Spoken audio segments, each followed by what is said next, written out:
Hello, everyone. Can you believe it's November and it's a new moon already? Really? Seriously, where does the time go? Where does it go? Whoosh! Just whispers away really fast sometimes. Ah! Led to the Gateway Oracle. Decided to escape. So, what's coming up? Next thing that's coming up in November is the Get Crystal pre-order special, and that's for list only. So if you're watching this on YouTube, it's down below. If you're already on my list watching this, you're groovy. You don't even have to worry about it. But Get Crystal, what it is a energetic year map. The idea behind Get Crystal came out of my use of really bringing in my year card to work with my year and creating a reading using the spirit guide reading that I created to give me a little map. Not necessarily like a dot to dot, the linear map, but one that's like, okay, here's our year energies. And as you reread the Get Crystal reading over the next year, different things pop out at you at different times. Different little guideposts. We're like, oh, me, this is my turn. And over here too. Where something completely other may have stood out when you read it. And it's interactive, comes with thought prompts, because I don't want you just to read any of my readings and then toss them over your shoulder and be done with it. I want you to engage with it. I want you to think about it. And I started calling them thought prompts because I didn't always write them down. I didn't journal them necessarily. Sometimes I just thought about them. Sometimes I wrote about them. Sometimes I took them to my journal. So I felt like journal prompts really just was inaccurate of how you can use those questions that I pose for you after each card. But you get your year card and you also get your life card or cards, depending if you have more than one. So it can be really interesting. Like I am 22, which equates to the Fool, and then you reduce it to the 4. So I have a soul card of the Fool and a life card of the Emperor. And so I have like this willingness to learn and jump off a cliff and lead people over the cliff while I'm jumping off. So you can use that. I was like, oh, that's why I react this way. It can be a very interesting reading. So best price, if you're tapped into my system and the list or the Heartlight group, that's where you want to be for the best price. But yeah, so that pre-order is gearing up. Regular sale will start in December though.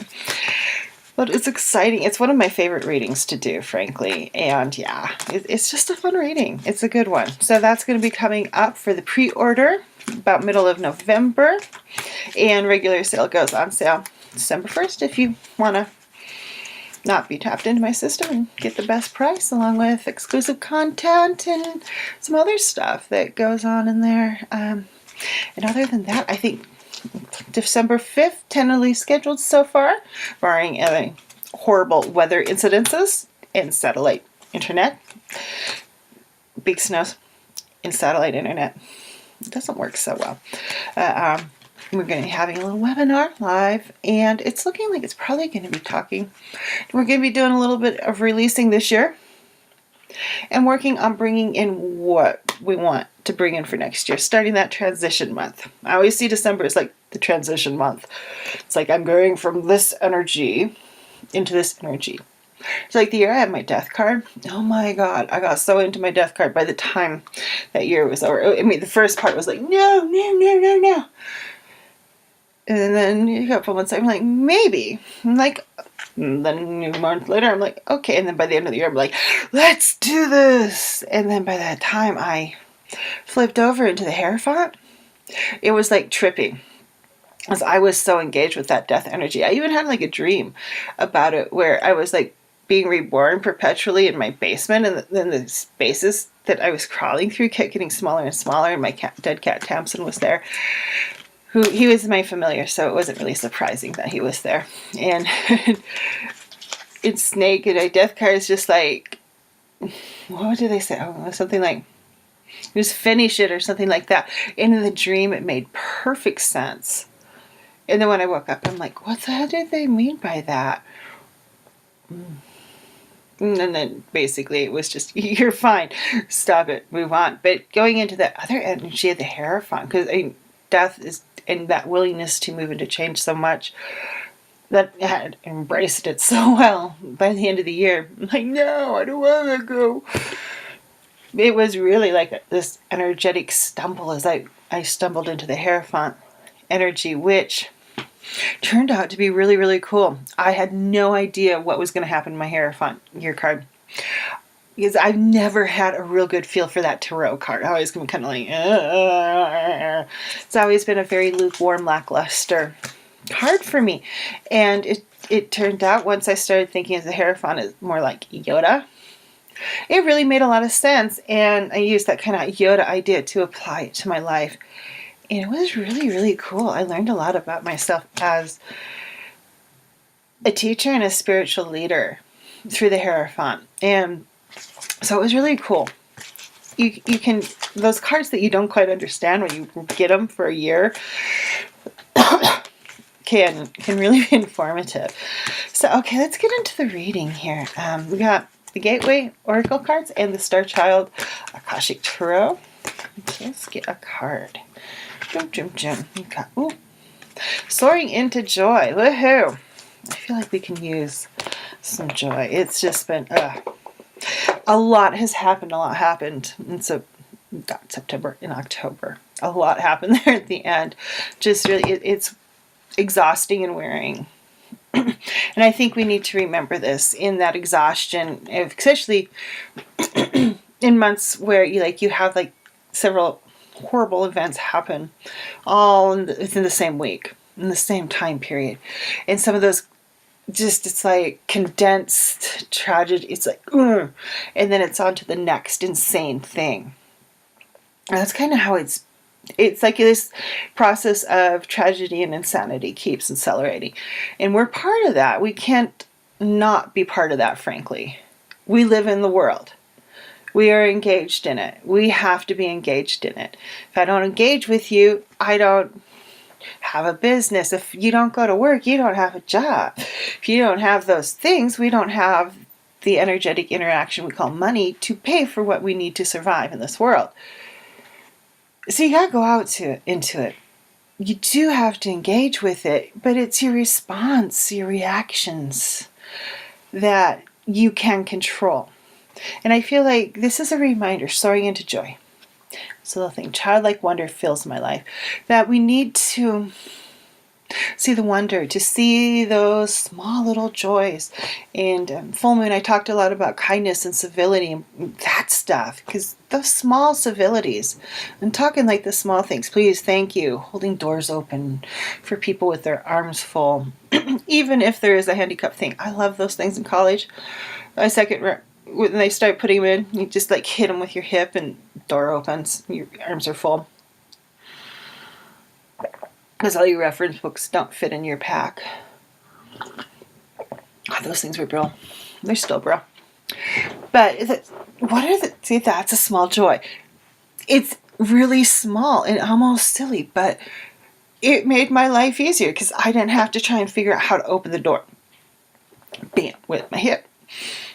The handicap thing opens for me. Small joy. This morning, the clouds were tinged pink and gorgeous. Soaring into joy. Childlike wonder fills my life. How can you bring that childlike wonder in? How can you do this? What brings that in? Do you need to journal? Do you work in your art journal? Do you need to create some art? Do you need to just maybe pick out some pictures that make you feel happy and joyful and slap them down on a piece of 8x11 printer paper? Processes do not need to be complicated, nor do they need to be difficult. They can be easy and as effortless as you can make it, and joyful. If it fills you up, do it, especially if it's simple. Feeling filled up is another thing that's been coming. How do I fill myself? How do I replenish things? And this new moon, we're replenishing our joy. We're using our childlike wonder to see the beauty out there, to see the awesome of everything that can be. I don't have I didn't bring the affirmation cards. I'll see if I forget at the end or not. Sometimes that's what happens when you forget things. Okay, so Star Child. Let's do. Okay.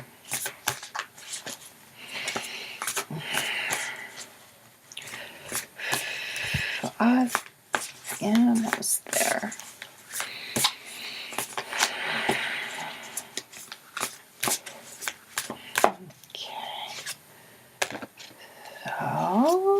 Okay. That's there. Okay.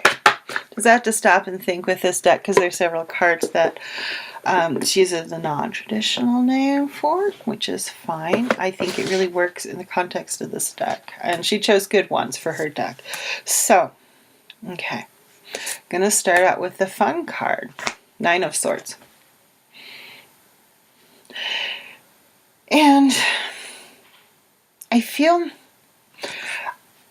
I have a soft spot for swords. If I know I've mentioned it before, Sword Suite is one of the things I look at when I buy a tarot deck. If I really hate your 3 of Swords, your 2 of Swords, and your 8, I'm probably not going to buy your deck. Because those are like deal breaker cards for me, even more than the Death card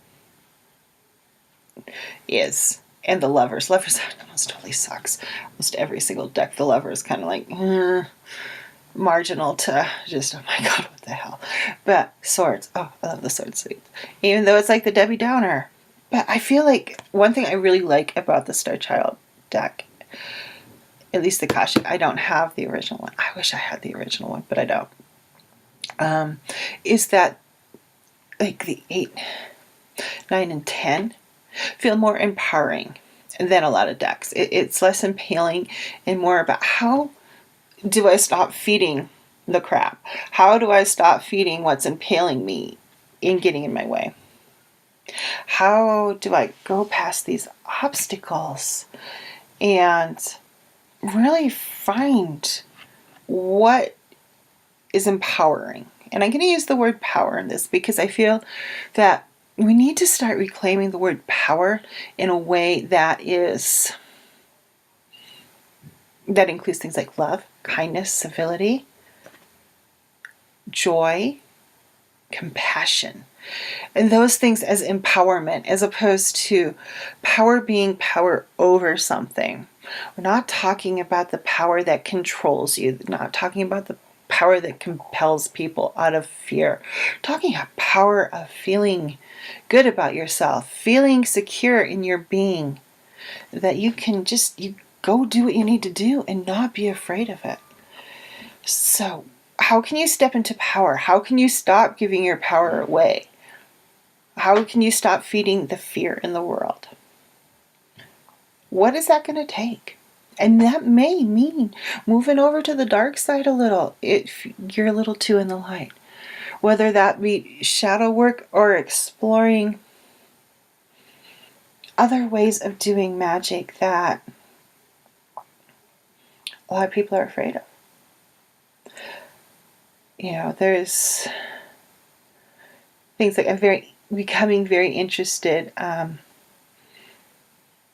in what would be called the poison path of the flora that technically is a poison, such as henbane, belladonna, things like that are also used in the cultural context of my culture of ways of using for journey work, things like that.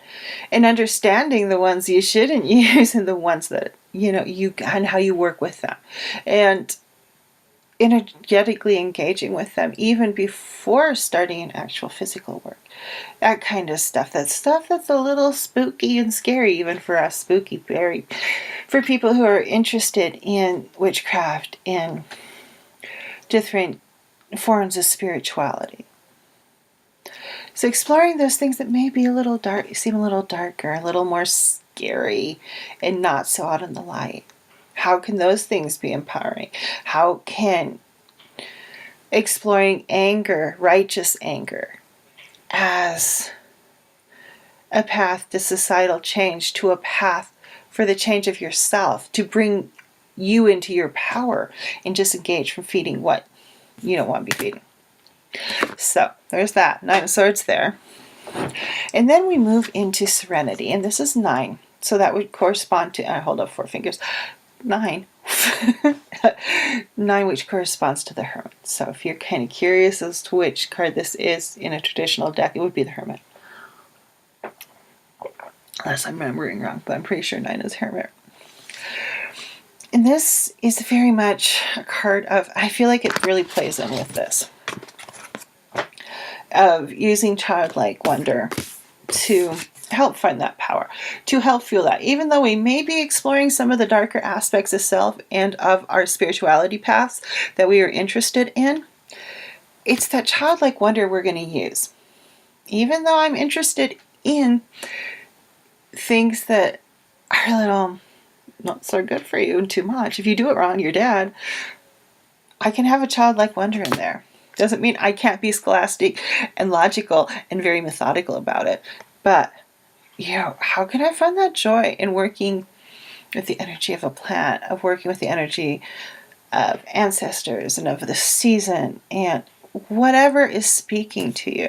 Look at it holistically so you can find this peace inside. So you do. This is you having reclaimed your power. You're not giving it away anymore. You have the ability to step into empowerment and into true power that supports, is compassionate, and not having power over people. You have power over yourself.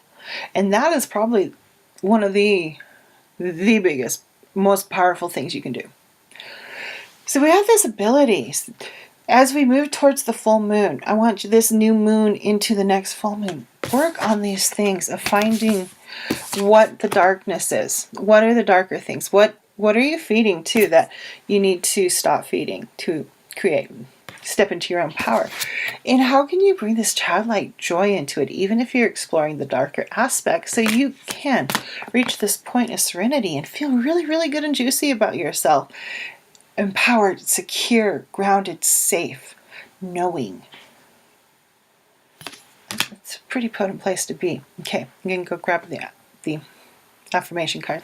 Okay, let's grab an affirmation card. Probably good that I paused in the end, because otherwise I just talk for like half an hour. That's how I get like half-hour long readings. So I pause like 10 minutes in, and then so you see like, I'm like, oh, I'm only done 15 minutes or so. It's not bad. But really it's 30. Okay, come on, separate. Money grows on trees. That's an interesting one. Okay. So we got money grows on trees. A lot of times the affirmation card is very congruent with the reading, and I feel like this ties into really the 9 of Swords and that whole power issue, because a lot of times power and money we see hand in hand, and we see them as not such good things. That powerful person is squishing me down and using their money to do it. So how can we, as we step into our power, as we disengage from feeding fear and feeding hate, how can we also bring this into our money? How can doing this, make this happen, make us feel abundant, fecund, reaching our serenity? These two, it's kind of like, I feel like this is kind of like in the middle of this. It's like we're half of us willing to view our lives holistically. Like how I was talking too about showing up. You have to engage in the world, and if you're going to do that, how can you bring in an abundant feeling, an abundance of wealth, quite literally, and bring in childlike joy as you're doing it?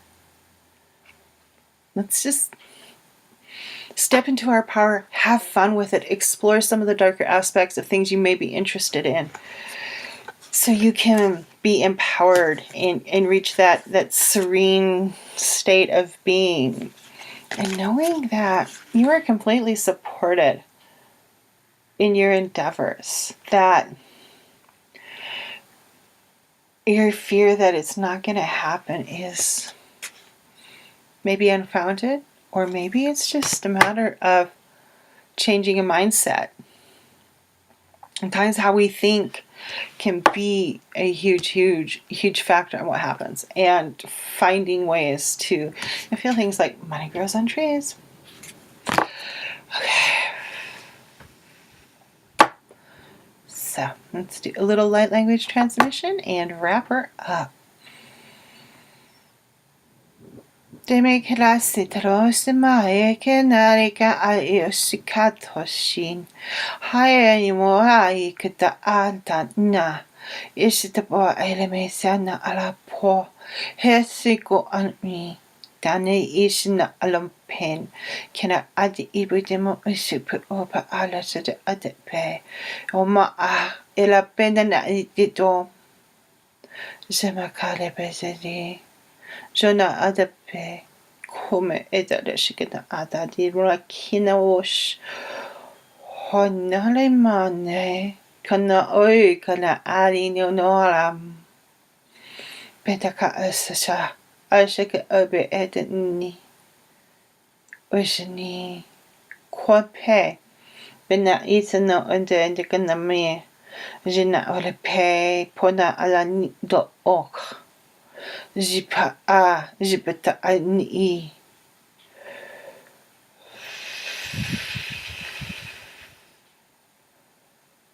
Alrighty, happy full moon. Have a wonderful, wonderful day. And go out there and be the love in the world. Bye-bye. See you at the full moon.